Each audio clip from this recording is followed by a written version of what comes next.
X square plus 5x plus 6ని మనం కారణాంకాల్లో విభజిస్తున్నాం. ఇప్పుడు ఎక్స్ స్క్వేర్ ఉంది కాబట్టి ఎక్స్ స్క్వేర్ తీసుకోవాలి. ఇది ఎక్స్ యూనిట్, ఇది ఎక్స్ యూనిట్.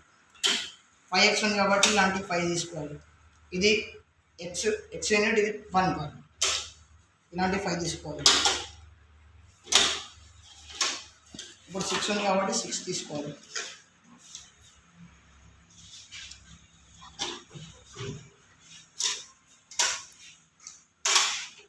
ఇది ఇప్పుడు దీర్ఘచతురస్ర ఆకారంలో అమర్చబోతుంది.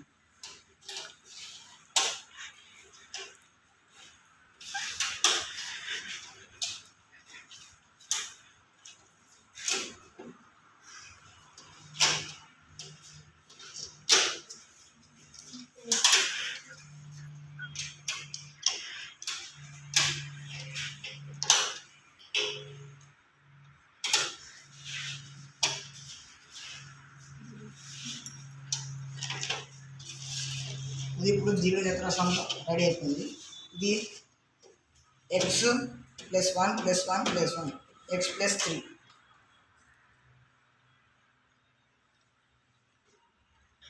ఇది ఎక్స్ 1 1 ఎక్స్ ప్లస్ 2.